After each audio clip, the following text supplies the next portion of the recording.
하나님 말씀 신명기 21장 22절에서 23절입니다.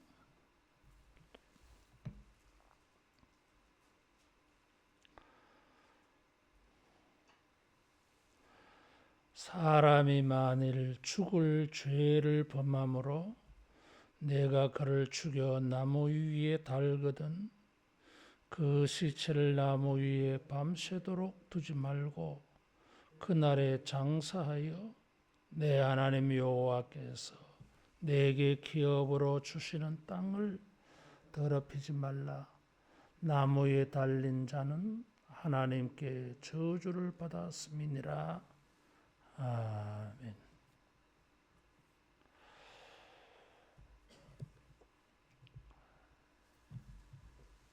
신명기는 10계명의 순서로 되어 있다고 하는 것이 큰 일반적인 특징이라 그래서요. 이 19장부터는 살인, 사형, 전쟁, 죽음 이런 단어들이 공통적으로 계속되고 있습니다. 불가피한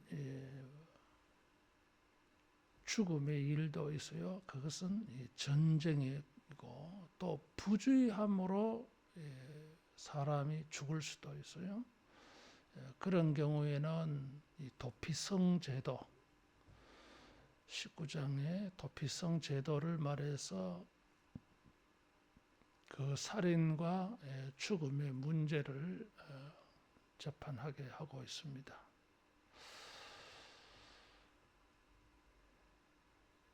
21장 18절 우리가 읽은 이 본문의 앞에 말씀에는 이 패역한 아들 18절에 보면 완악하고 패역한 아들이 있어요. 부모의 말을 순종하지도 아니하고 징계하여도 순종하지 않아. 완전 망나니 같이 살고 있어요. 그런 경우에는 부모가 그를 끌고 성읍 장로들에게 나아가서 이 자식은 완악하고 패역하여 우리 말을 듣지 아니하고 방탕하며 술에 잠긴 자라. 이렇게 20절에 말하면 성읍 모든 사람들이 돌로 쳐 죽인다. 그래서 아무리 그래도 부모가 자식을 이렇게 고발을 해서 죽이기까지 하겠느냐 해요. 중동 지방에는 이런 것이 정서적으로 가능합니다. 이슬람교에는 명예살인이라고 하는 게 있어요. 자녀들이 타 종교를 가지면 부모나 형제들이 그 자녀를 죽입니다. 그것을 명예살인이라고 그래요. 그 사람들은. 성경에 보면 이 공개적으로 사형에 처하는 일들이 언급되고 있습니다. 이 18장에 보면 우상 숭배하게 하는 자, 우상 숭배하게 하는 자나 우상 숭배하는 자는 돌로 쳐 죽이라 그랬어요. 그리고 여기 이 18절 이하에 완악하고 패역한 자, 그리고 22장 23절에 보면 이 강간범은 돌로 쳐 죽이라 그래서 이런 이 죄들을 이렇게 공개적으로 죽여서 사람들에게 경각심을 불러일으키는 거죠. 이런 죄들이 허용되어지면 약속의 땅이라 할지라도 그 땅이 축복이 되지 못해요. 마치 에덴 동산인데도 죄가 들어오니까 복이 되지 못하잖아요. 그 죄로 말미암아 다른 게 들어오거든. 그래서 모세는 가나안 땅에 들어가거든, 약속의 땅에 들어가거든, 이런 것을 뿌리 뽑아라. 그 땅이 더럽혀질 수 있다고 하는 것입니다. 23절에 보면 땅을 더럽히지 말라 이런 말씀이 나와요. 하나님이 주시는 이 축복의 땅인데 이런 이 돌로 쳐주게 될 이런 죄를 방치하게 되어지면 땅이 더러워져요. 땅이 부정하게 되어지고 땅이 불결하게 되어져요. 이 더럽다고 하는 것은 여성의 생리대를 표현하는 그런 표현이에요. 그래서 더러워진다, 부정하다.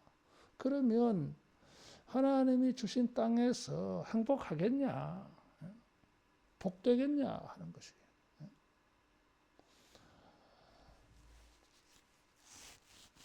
지금 19장부터 지금 계속 언급하고 있는 게 이런 부분이에요.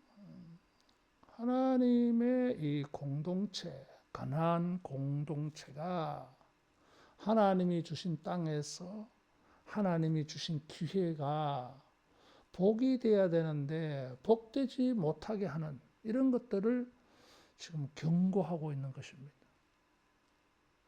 하나님의 약속이고 하나님이 기회를 주셨는데 그게 복된 것인데 복이 되지 못하게 된 것은 우리에게 뭔가 책임이 있어요. 문제가 있어요.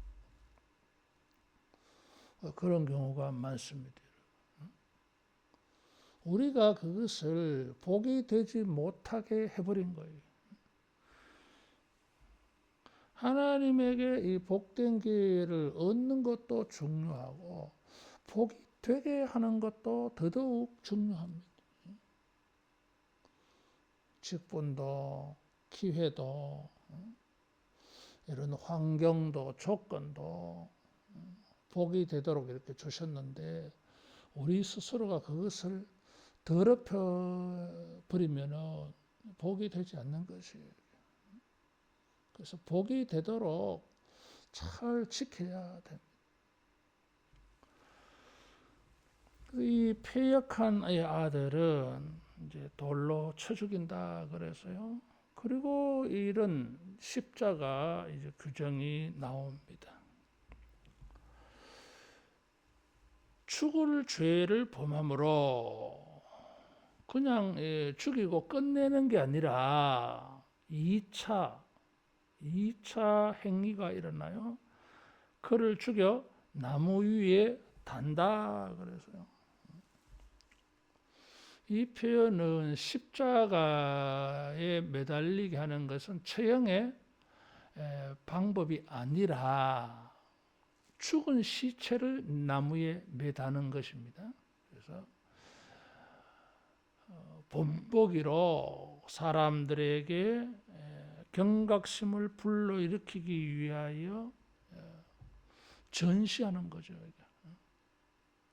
이것이 이제 로마인들은 이것을 처형의 방법으로 삼았어요. 그래서 예수님을 십자가에 못 박아 죽인 거예요. 근데 신명기 21장 22절에는 이것이 십자가가 처형의 방법이 아니라 시체를 가지고 사람들에게 경각심을 불러일으키기 위하여 전시하는 것입니다. 그래서 성경에도 보면은 이 전시하는 이 표현들이 있어요. 창세기 40장 19절에 보면 요셉이 술장관, 떡장관의 그 꿈을 해석할 때에 떡장군에게는 그렇게 해석을 해요. 바로가 당신의 머리를 들어 들게 할 것이고 새들이 당신의 머리를 쪼아먹을 것이다. 그래서 이 떡장관은 그대로 죽임을 당했어요. 그래서 이제 반역하는 또 반역의 생각을 가지고 있는 또 뭐 그런 생각이 없는 신하들이라 할지라도 왕에게 잘못하면 저런 꼴 된다. 그래서 조심하게 만드는 거죠. 여호수아 10장 26절에 보면 여호수아가 가나안 중부 지역과 전쟁을 해요. 전쟁의 발단은 아모리 족속들이 기브온 족속을 쳐들어갑니다. 이스라엘과 화해를 했다고 배신했다고 5 부족의 왕들이 전쟁하러 가요. 그래서 기브온 족속이 여호수아에게 도움을 청하잖아요. 그때에 전쟁이 일어났습니다. 그래서 하나님이 도우셔요. 우박으로 도우셔가지고 칼에 죽은 자보다 우박에 죽은 자가 더 많다 그러죠. 그래서 이 막게다 굴에 숨어 있는 이 5 왕을 잡아내어 가지고 죽입니다. 죽이고서는 하루 동안 나무에 매달아 놓아요. 그리고 해가 질 때에 그 막게다 굴에 이들을 매장을 시키죠. 이런 전례가 있어요. 에스더 9장 6절 이하에 보면 에스더가 하만의 10 아들을 전부 나무에 매달아 죽게 하도록 요청을 합니다. 그래서 이 살인의 처형의 방법이 되기도 하고 또 이런 시체를 가지고 경각심을 불러일으킵니다. 예레미야 성경에는 이런 방법들을 가지고 추가적으로 그들이 시체가 굴욕적이 되게 하고 저주다 하는 것을 일으키기 위해서 보여주기 위해서 죽은 왕들의 뼈를 부검 참시해서 전부 끄집어내어 가지고 뼈를 공중에 매단다 그래서요. 그래서 본보기로 삼는다 그래서요. 그래서 이 죽을 죄를 범함으로 나무에 매달아 이런 자들은 나무에 매달아서 경각심을 불러일으킵니다. 여호와를 경외하게 해요. 그래서 약속의 땅에서 이런 죄가 재발되지 아니하도록 저 사람들의 죄 때문에 땅이 더럽혀지지 아니하도록 그렇게 예방을 해라 이런 것이에요.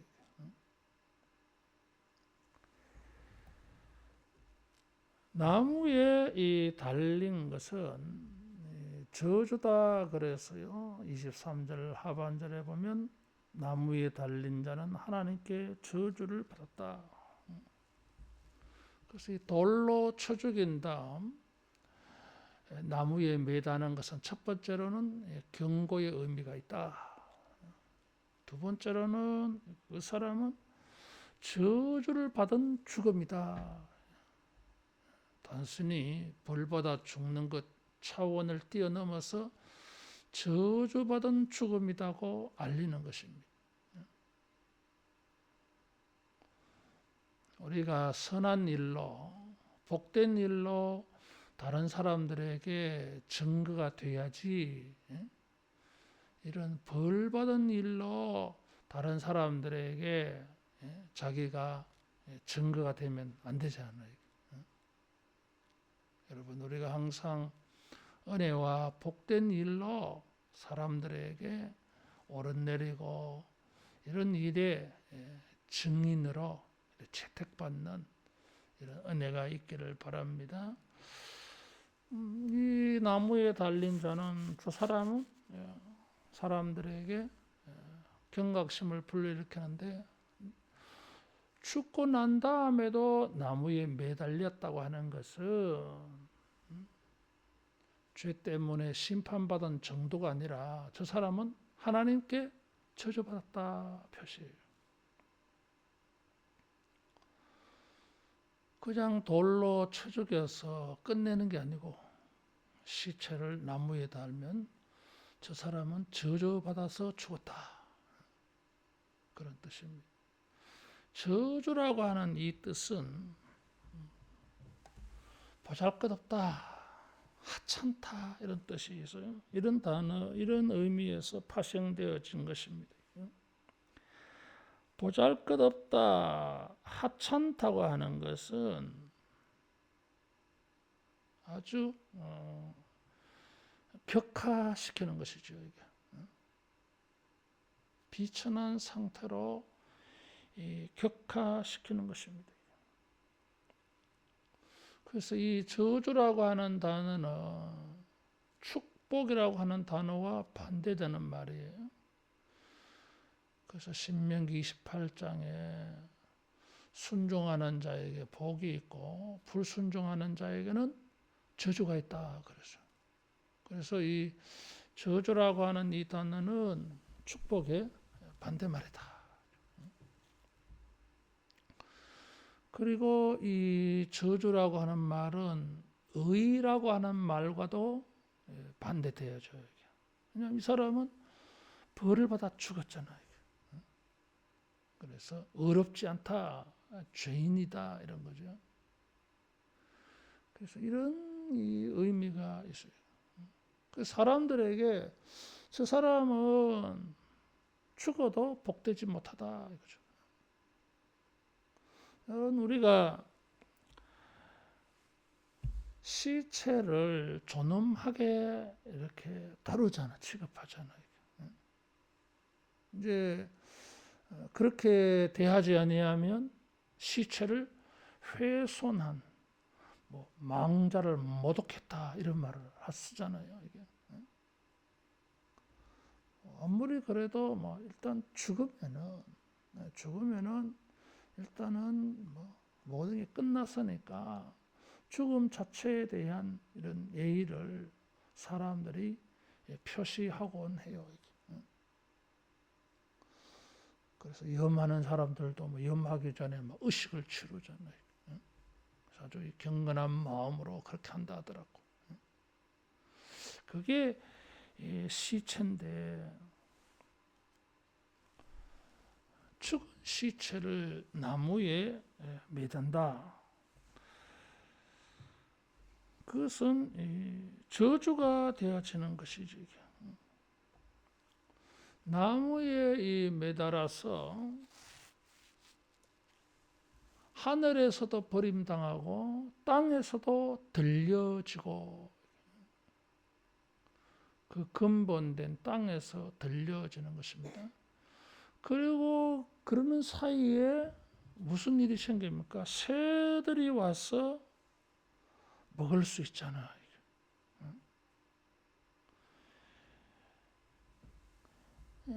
이집트에서는 이 죽은 시체를 매달아서 새들이 시체를 다 먹어치우게 그렇게 만들어요. 그래서 매장을 하지 못하게 하는 그런 사형법도 있었다고 해요. 성경에 보면 아합과 이세벨의 죽음에 대해서 이런 예언을 했어요. 들의 개가 먹고 공중의 새가 먹으리라. 사람이 죽으면 악인이나 선인이나 정상적인 장례 절차를 거쳐서 이렇게 매장이 되어져서 땅에서 취하였으니 땅에서 돌아가라. 이게 정상인데 공중에 매달아서 새들이 시체를 먹어. 그러면은 그것이 굴욕적이고 저주지요. 그래서 새들이 먹을 수 있는, 이것은 저주가 되어진다고 하는 것입니다. 그리고 이 새들이 또 뭐예요? 이것을 먹고 또 여기저기 날아다니면서 또 배설물을 싸게 되고 이러면 그 저주가 퍼져요. 이게 퍼져요. 그래서 이 공중에 매달아 놓는 것은 저주라 하는 것입니다. 그래서 23절에 보면 반전이 있어요. 밤새도록은 두지 말라.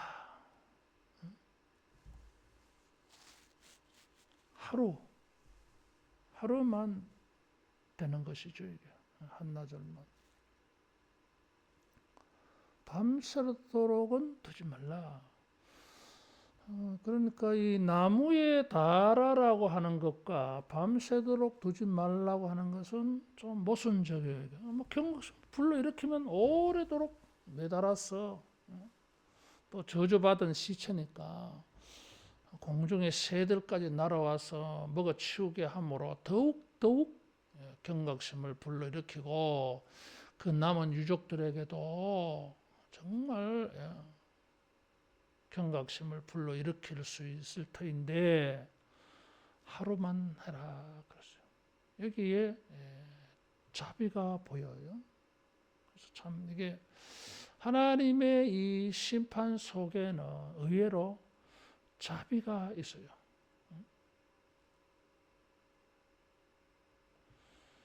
우리가 그것을 볼 수 있습니다. 선악과를 따먹은 인간을 낙원에서 추방하였을 때에도 그냥 죽이지 않고 근본된 땅을 경작하게 해서 먹고 살 수 있도록 여지를 남겨놓아요.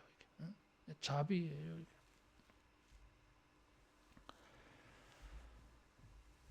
밤새도록 달아놓지 말고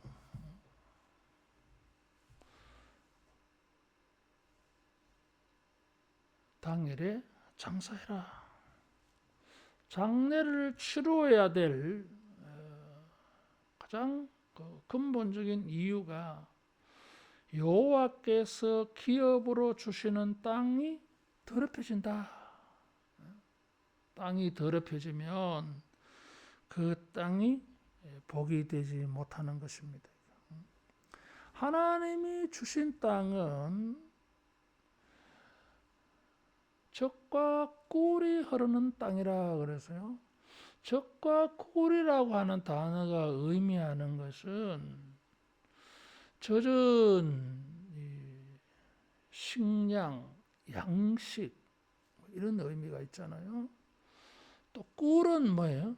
인간에게 활력을 더하는, 생기를 더하는, 강건하게 하는 이런 것의 상징이에요. 이게. 단순히 이 식량만 얻는 것이 아니라 생명력을 왕성하게 하는, 마치 예수님께서 나는 선한 목자라 그래서요. 예수님을 믿는 자는 생명을 얻고 더 풍성히 얻게 하려 함이라. 요한복음 10장 10절에 그렇게 증거하고 있습니다. 이게 뭐예요? 젖과 꿀이에요. 하나님이 주시는 약속의 땅, 그 땅에서의 축복은 우리에게 이 두 가지가 있어요. 생명과 생기가 왕성케 하는 그 땅에서의 삶이 우리에게 생명이 되고 생기가 충만한 이런 축복의 땅이에요. 이게.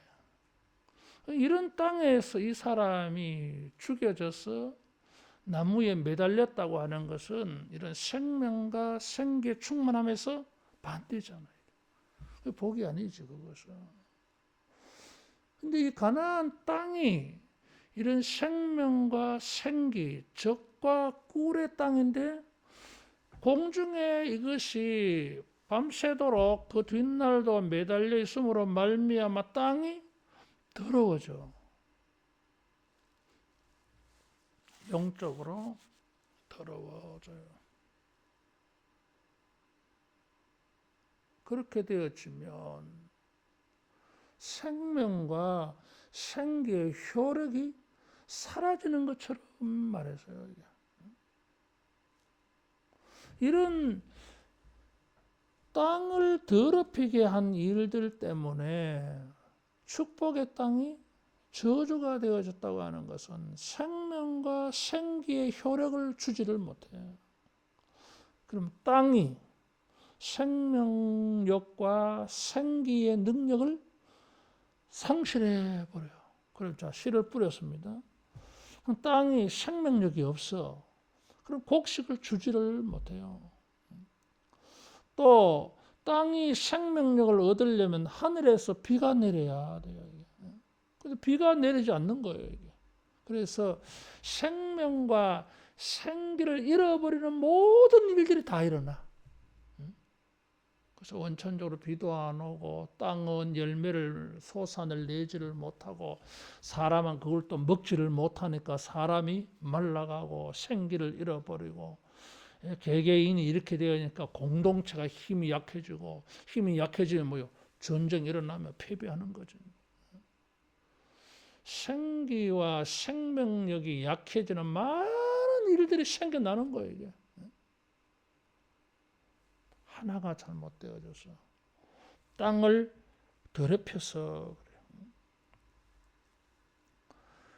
땅이 더러워짐으로 말미암아 모든 것이 부정하게 되어지는 것입니다.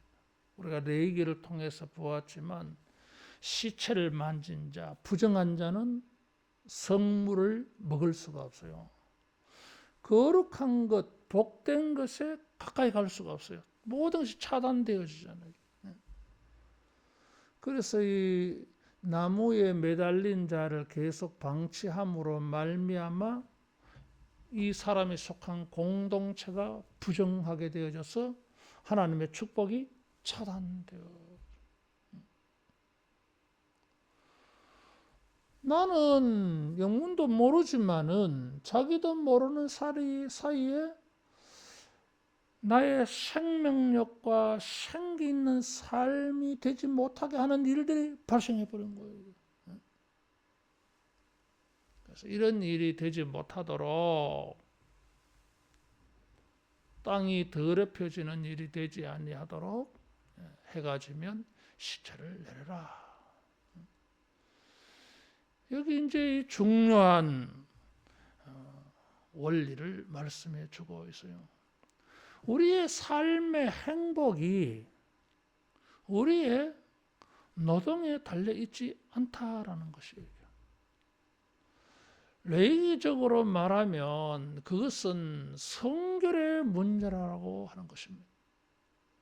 신명기는 레위기는 제사법적인 차원에서 성결을 말하지만 신명기는 사회 시민법 차원에서 순종이라고 율법에 대한 순종이라고 하는 차원에서 동일하게 다루고 있어요. 레위기적 표현은 성결이고 신명기적 표현은 순종이에요. 성결과 이 순종이 내가 살고 있는 이 환경에서 우리에게 생명과 생기 있는 삶, 적과 꿀이 풍성히 흐르는 풍성히 주어지는 조건이 되어진다 하는 것입니다. 우리의 삶에 생명력이 넘치고 생기가 왕성하게 되어지는 것은 이 적과 꿀이 주어져야 돼. 나의 삶에 이런 것이 충분히 추수가 되어져야 돼요. 근데 뭐 그런 추수하고 싶은 생각은 있지만 하나님께서 차단시켜 버렸죠. 부정함으로 말미암아 불순종함으로 말미암아. 그래서 신명기는 뭐 레위기도 마찬가지지만 땅을 말할 때에 땅은 하나님의 축복이다. 그러나 또 한편으로는 이것을 지키려면 성결과 순종이 요구된다. 나의 삶 가운데에서 생명력이 왕성하고 꿀을 먹어서 생기 왕성하고 에너지가 넘치는 생기발랄한 이런 삶이 되려면 나도 너도 모든 사람이 이런 땅이 더러워지는 일을 일어나지 못하도록 막아야 되는 것입니다. 그것이 경각심을 불러일으키기 때문에 하루는 하나님이 경각심 때문에 하루는 봐줘요. 그러나 시간이 오버되어지면 그때부터는 그것이 경각심을 불러일으킨 그것이 도리어 우리에게 화가 되어져요. 묘하게도 예수님은 사도 바울을 통하여서 우리에게 권고하기를 노를 품어도 해질 때에는 풀어라.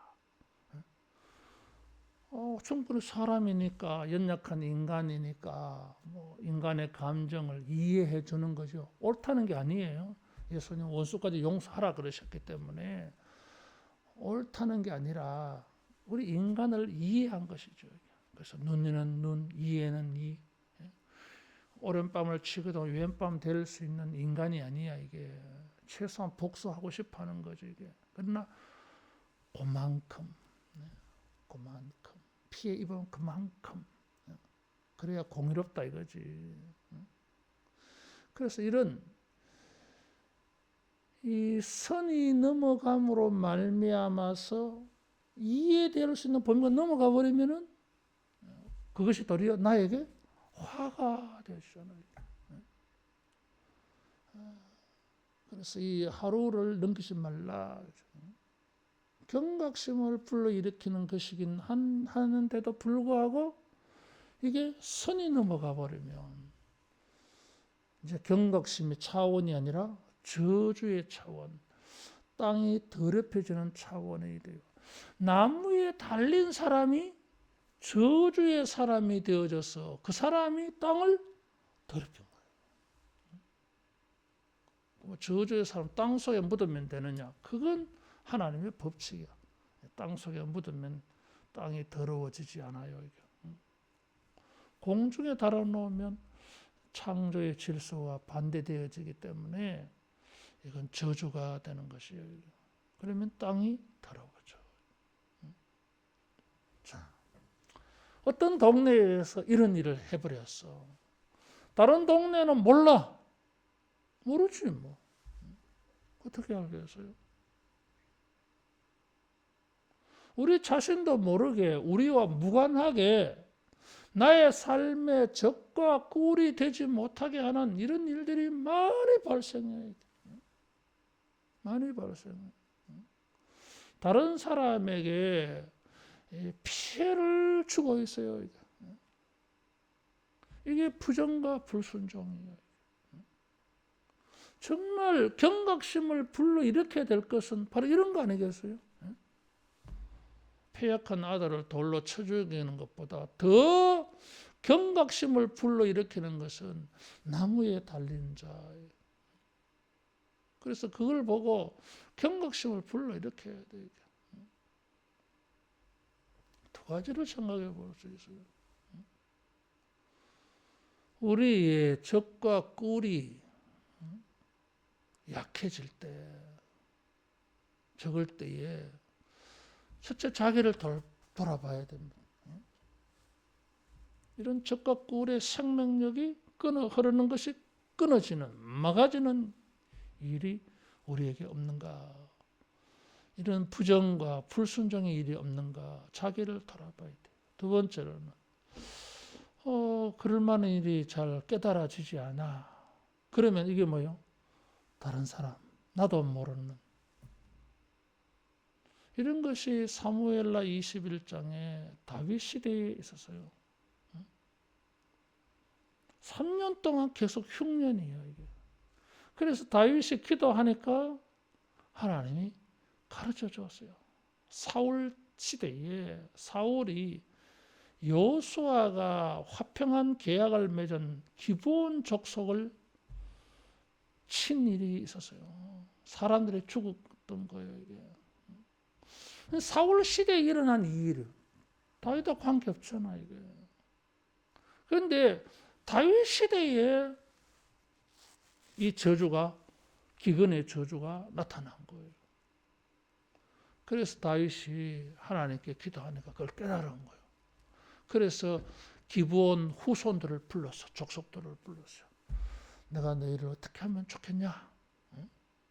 너희들이 원한이 있었네. 풀어주겠다. 그러니까 사울 가문에 남은 사람들을 죽여서 피를 흘리게 한 자는 피를 흘린다고 하는 이 법칙에 따라서 사울 가문에 남은 자들을 죽여주십시오. 야, 이거 어떻게 하지? 사울 가문에 남은 자 중에 누가 있어요? 요나단의 아들 절름발이 무비보셋이 있잖아요. 요나단과 다윗이 계약한 바가 있어요. 이게 언약한 바가 있어요. 그래서 다윗이 꾀를 내었어요. 사울의 첩 아야의 딸 리스바에게서 난 아들이 있었어요. 그리고 사울의 딸에게서 난 아들들이 있어서 그래서 7명을 죽여서 나무 위에 달아요. 이게. 그리고는 해가 질 때 다윗이 시체를 내렸어요. 이게. 그렇게 하니까 흉년 기근의 문제가 풀렸어요. 다윗이 몰랐던 거예요. 그래서 우리가 두 가지를 생각해 봐야 됩니다. 적과 꿀이 흐르는 이 축복의 땅에서 왜 내게 적과 꿀이 적으냐? 그러면은 이런 것이 차단되게 한 부정과 불순종의 일이 내게 있느냐? 이런 저주받을 일이 내게 있느냐? 돌아보고 회개해야 되겠죠. 두 번째로는 나와 무관한 일들이 우리 사회에서 많이 일어나고 있어. 많이 일어나고 있어요. 모르고 있잖아. 이거 어떻게 해결해? 할 수가 없지 뭐. 해결할 수가 없어. 그나마 우리가 공동체, 우리 사회에 이런 부정과 불법의 일들을 가지고 우리가 중보 기도를 해야 되는 거예요. 내가 다 알지는 못하지만 우리 사회에 많은 죄들이 일어나고 있어. 뉴스를 통해서, 신문을 통해서, 텔레비전을 통해서, 뭐 동네에서 주워들은 이런저런 이야기들, 이런 모든 죄로 말미암아 적과 꿀이 흘러야 되는 우리의 삶에까지 이게 차단되어 줄 수 있으니까 이런 것을 우리가 중보하며 회개하며 자비를 구하는 기도가 있어야 돼. 있어야 돼. 그래서 주님이 자비를 베풀어 주실까 하여서 자, 이게 이제 해결이 돼야 되는데 우리 기도는 그래 하지만 해결이 될 수가 없어요. 어떤 놈이 뭔 짓을 하고 있는지 그런 죄는 계속되고 있을 거 아니야 이게. 이거 어떻게 해결하냐 이거지. 알아야 뭐 조치를 취하든지 하지. 이 땅에 그런 일들이 얼마나 많겠어요. 적과 꿀이 흐르는 것을 흐르지 못하게 하는, 내한테 흘러 들어오지 못하게 하는. 자, 이런 이제 인간의 비극이야 이게. 선악과를 따먹고 모든 인류가 죄와 저주의 징골 속에서 살다가 죽는 것 같은 인간의 비극이야 이게. 나는 아무리 깨끗하게 살아도 다른 사람의 부정과 불순종함으로 말미암아 내가 속한 공동체에 적과 꿀이 흘러 들어오지 않나. 의인도 악인의 죄로 인하여 환난을 당할 수 있어요. 그것이 하박국 선지자의 이 의문이었잖아요. 이게. 자, 이거 어떻게 해결해야 되지? 이게. 예수님은 로마의 이 본보기로 십자가에 달려 죽으셔서요. 그 로마가 유대인들에게 본보기로 십자가에 매달아 처형시킨 이것이 사도 바울은 해석을 했어요. 갈라디아서 3장 13절에 찾아보겠습니다. 갈라디아서 3장 13절.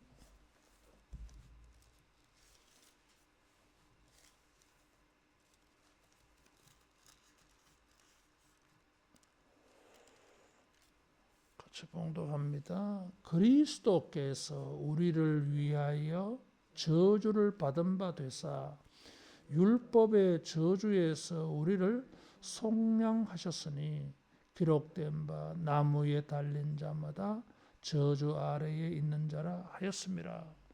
예수님이 로마인들은 본보기로 경각심을 불러일으키려고 십자가에 처형시켰는데 하나님의 놀라운 섭리가 이루어지는 일이 되어졌어요. 우리의 저주를, 우리를 위하여 저주를 받은 바 되사 예수님이 우리의 저주를 담당해서 십자가에 달리셔가지고 장례가 치루어졌어요. 니고데모와 아리마대 요셉이 가서 시체를 주세요. 돌아가셨습니다. 그래서 다리를 꺾어서 죽음을 확인하고 시체를 내주었잖아요. 그래서 장례를 치루었어요. 그것이 하룻밤을 지나지 않았어요. 하루를 넘기지 말라 했거든. 그래서 모든 우리의 저주가 해결되어졌어요. 그렇지 아니하면은 예수님이 그런 일을 행하지 아니하셨으면 우리는 아무리 정결하게 살고 성결하게 살고 믿음으로 백날 순종해도 다른 사람들이 불신자들이 우상숭배자들이 다르게 살고 있는 한은 이 땅은 복이 없어요. 복이 될 수가 없어. 아무리 천혜에 젖과 꿀이 흐르는 그런 낙원에 자기들이 동떨어져 살아도 되지 못해 이게. 왜냐하면 땅이 이런 젖과 꿀을 내지 못하도록 하늘이 닫아버리는데 다 차단시켜 버리는데. 그래서 우리가 우리 자신을 돌아보고 기도해야 된다 그래서요. 두 번째로는 사회를 위해서 중보 기도해야 되는데 내가 중보 기도하기는 하는데 이게 해결이 안 되잖아요, 이게. 근데 다행히 예수님이 해결을 해 놓으셨어요. 그래서 우리의 중보 기도만으로도 사회의 이러한 불의와 죄악으로 말미암아 젖과 꿀이 나에게 흘러오는 것이 차단되어질 수 있는데 차단되어지지 않고 이 경건한 사람에게, 이 정결한 사람에게 하나님의 축복이 들어올 수 있는, 저 사람들에게는 그런 것이 차단될지 모르지만 이런 경건한 사람에게는 흘러 들어올 수 있는 조치가 이루어진 거예요. 그래서 이것이 예수님의 십자가는 모든 저주를 원천적으로 차단시켜버리는, 복이 우리에게 젖과 꿀이 흘러 들어올 수 있는, 관통할 수 있는 기초를 만들어 놓은 것입니다. 그래서 중보 기도가 죄가 뭐 해결되지 않아도 뭐 변화가 없어도 자기를 돌아보고 정결하게 순종하며 사회의 죄를 위하여 회개하며 주님의 자비를 구하는 자에게는 젖과 꿀이 흘러온다는 것입니다. 젖은 생명이라 그랬어요. 꿀은 생명의 능력이 된다 그랬어요. 고대인들에게 꿀은 강장제였어요. 이게 에너지원이었어요, 여러분에게. 지금도 그렇잖아요.